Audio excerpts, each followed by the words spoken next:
Anybody figured out how to make yourself more feminine and soft? And I don't mean in the way you dress, because I feel like I dress pretty girly and feminine. I mean in your energy. Because I think that's what's ruining a lot of my relationships and friendships, is that, like, I have such an independent, harsh kind of energy. And people like it. I'm not saying they don't, but I don't ever ask for anything in friendships or relationships, and I can do everything all by me, but deep down I want people to be there for me, and I want people to show up for me, but I never ask them to, but then I get upset because they don't, but again, I don't ever ask them to. And I give off this energy like I can do it all by myself, and I just don't know how to fix that. I just don't know how to fix that.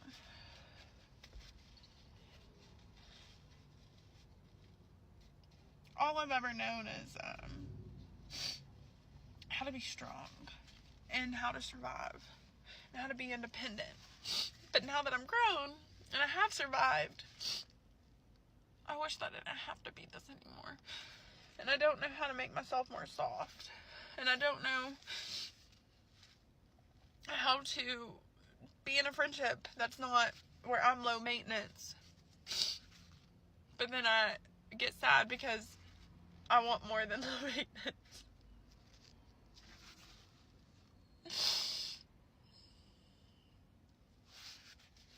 I don't know how to fix this about myself. Can we all just make a pact to have my back? And if I ever so much as utter the words, oh, but you know, we've got a really good emotional connection. He's been through tough things like me, so we've just bonded over it. I just think, you know, he really gets me. And even though he's not ready for a relationship, I love spending time with him. If them words come out my mouth, punch me in my fucking face and cable tie me to a church, because I need fucking Jesus. One double standard that I will always appreciate is that men can never make fun of women the same way that women can make fun of men. This filter specifically being what I'm talking about.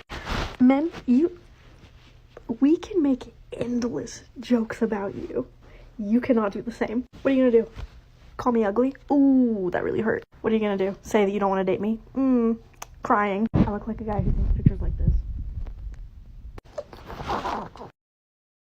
The speaker's perspective reflects a broader debate about gender roles in contemporary society. They argue that many women, in striving for independence and success in the corporate world, may neglect traditional femininity, which they believe can lead to feelings of loneliness and unfulfillment.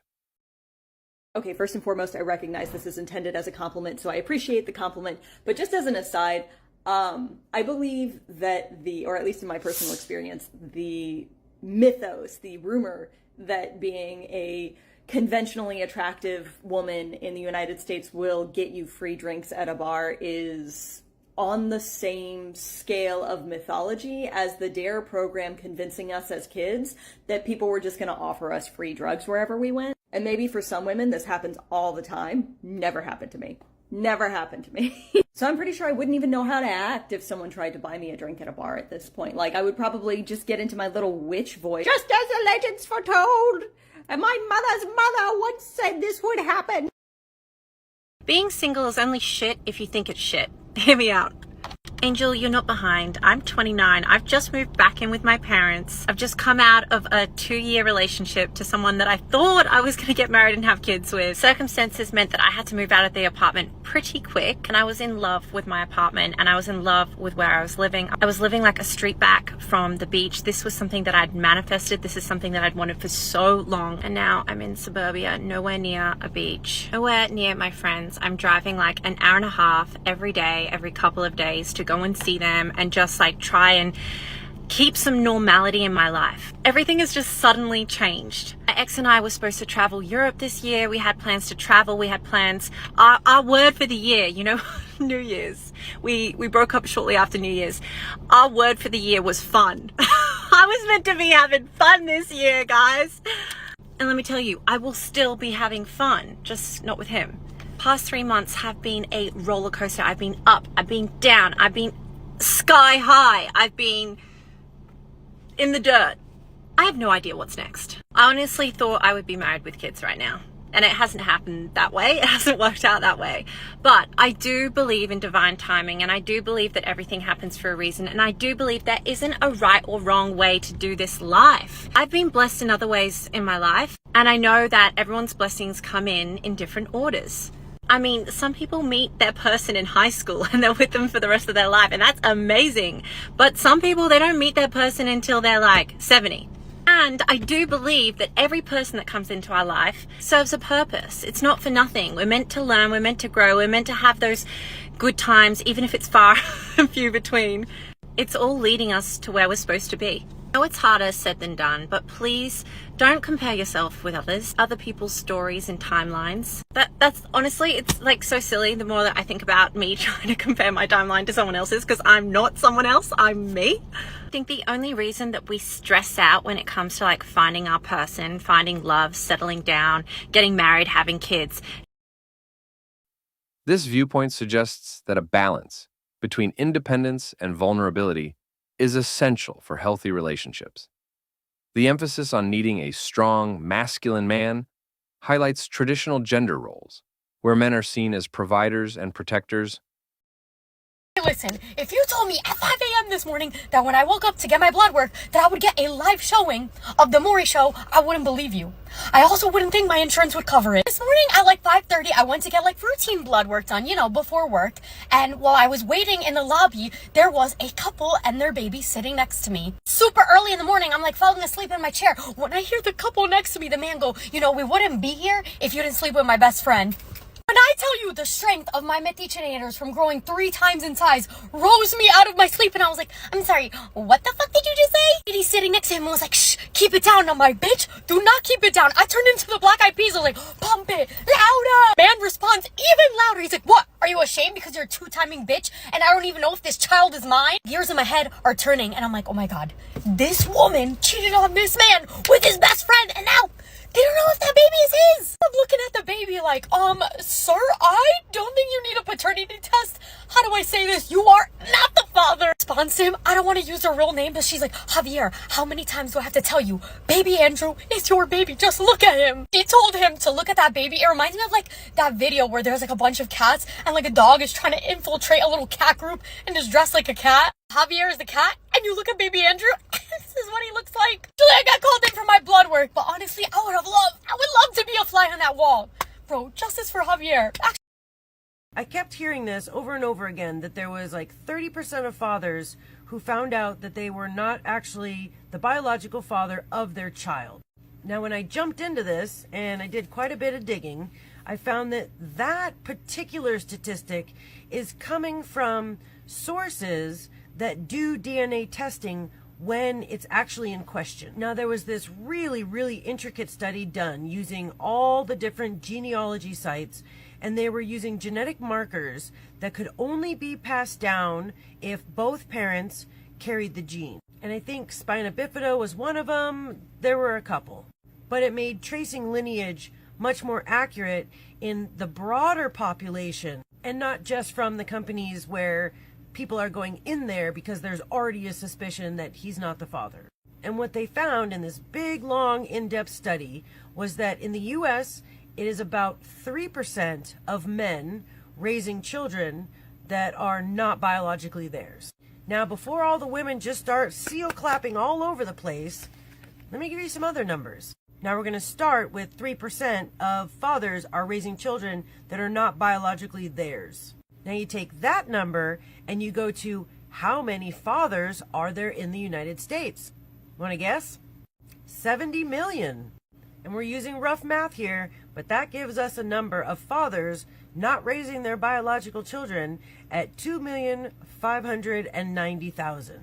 Over 2.5 million. If you weigh that against the 6.69 million single father households, that means that there is a fair shake of these guys that are raising children not biologically theirs as single dads. Obviously not all of them, but the likelihood is that there's a percentage in there. Those numbers are coming out of the US based off of a collection of all of the different genealogy sites. So although it's not 30% of all fathers across the entire United States, it is still over 2.5 million.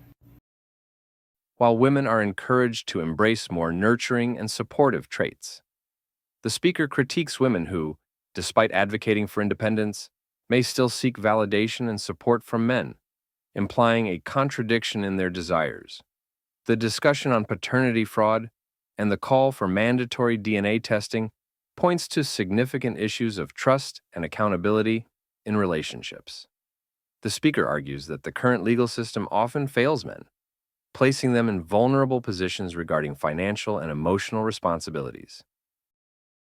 If you're over 40 and single, so one of the biggest struggles that I've heard from men who are over 40 and dating is this. You are jaded, so you're still hurt from your divorce, you're still hurt from your breakup, or maybe you're burnt out from those dating apps. You feel like women are puzzles. We don't have the energy anymore to try to solve them. I get it. After failed relationships, failed dates, paying for failed dinners, you're just burnt out. You're feeling more hopeless than ever. You're asking yourself, what would it take to finally meet a good woman? What would it take to finally meet my soulmate? I'm going to tell you bluntly, as both a registered psychotherapist and a relationship coach, number one mistake that men make is they bring this heaviness and this resentment on a date. So I see this cycle time and time and time again, and it just leads to even more ghosting or even more failed dating. This cycle isn't going to end if you don't learn how to break it. You need to start by learning what is holding you back from feeling excited, candid, and present in finding love.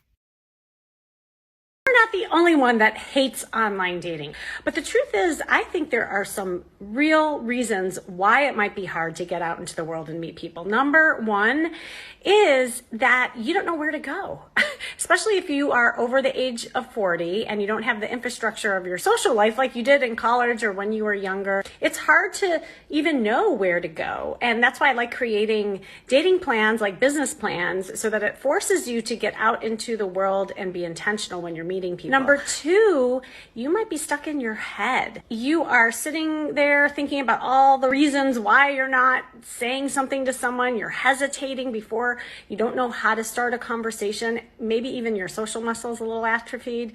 All of those reasons could be keeping you in your little cocoon. And the third reason is that there's fear. Fear of the unknown, fear of uncertainty, fear of getting into another toxic relationship. You got to get out of your head and get into life and be intentional to start meeting people. And if you want to learn how, come to my new workshop series called Stop Hating Dating. Click the link below. This part of the narrative taps into deeper societal concerns about fairness and the consequences of modern sexual liberation. Moreover, the commentary on single mothers and their relationships implies a judgment on women's choices and their impact on family structures. The idea that a woman's past can affect her desirability in relationships reflects ongoing societal stigmas surrounding single motherhood and promiscuity. Overall, the speaker's views resonate with certain traditionalist perspectives, advocating for a return to classic gender dynamics, which they believe can lead to more fulfilling relationships and healthier family structures. This viewpoint is polarizing, as it challenges contemporary views on gender equality and women's autonomy, sparking discussions about the roles of men and women in society today. And that wraps up today's episode of Manosphere Daily. If you enjoyed the content, give it a like. Be sure to subscribe and hit the notification bell so you're notified as soon as a new video is out. Share your thoughts in the comments below. See you all tomorrow.